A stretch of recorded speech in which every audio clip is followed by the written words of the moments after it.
నమస్కారం. నా పేరు శ్రీరామ్ శర్మ. జస్టిస్ యశ్వంత్ వర్మ ఆయన తరచూ న్యూస్లోకి వస్తున్నారు. ఆయన అలహాబాద్ హైకోర్టులో జడ్జిగా పనిచేస్తున్నారు. జస్టిస్ వర్మ గారిని తీసేయడానికి రాజ్యసభలో 50 మంది సభ్యులు సంతకం చేశారు. ఇంపీచ్మెంట్ అన్నమాట. అసలు జస్టిస్ వర్మ గారు ఎవరు? ఎందుకు అతని పదవి నుంచి తొలగించాలి? జస్టిస్ యశ్వంత్ వర్మ గారు అలహాబాద్ హైకోర్టులో ప్రస్తుతం న్యాయమూర్తిగా పనిచేస్తున్నారు.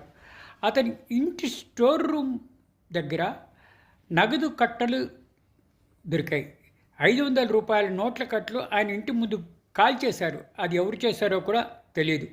కానీ ఈ డబ్బు అంతా కూడా ఆయనదే అని, ఇది ఎక్కడి నుంచి వచ్చిందో ఎవరిచ్చారో తెలియదు. కాబట్టి ఆయనని ఆ ఉద్యోగం నుంచి ఇంపీచ్ చేయాలని, తొలగించాలని ఎంపీలు పట్టుబడుతున్నారు. ఇట్లా కాల్ చేసిన నోట్ల కట్టలు అతని స్టోర్ రూమ్ నుంచి తొలగించేశారు, ఆ రూమ్ క్లీన్ చేసేశారు అని అంటున్నారు. అపోజిషన్ వాళ్ళు అనడం, ఈ డబ్బు అతందే, ఎక్కడి నుంచి వచ్చిందో తెలియదు, ఎవరిచ్చారో కూడా చెప్పట్లేదు, కాబట్టి ఆయన్ని ఆ పదవి నుంచి తొలగించాల్సిందే అని పట్టుబడుతున్నారు. ఆయన మీద ఇన్హౌస్ ఎంక్వైరీ చేసి నిర్ధారించారు ఆయనని ఆ పదవి నుంచి తొలగించాలని.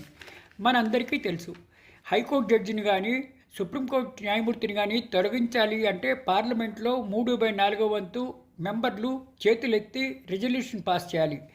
ఈ రోజు దాకా ఇండియన్ జ్యుడిషియల్ హిస్టరీలో ఏ జడ్జి గారిని కూడా ఇంపీచ్ చేయలేదు, తొలగించలేదు. మరి ఇది ఏమవుతుందో వేచి చూడాలి.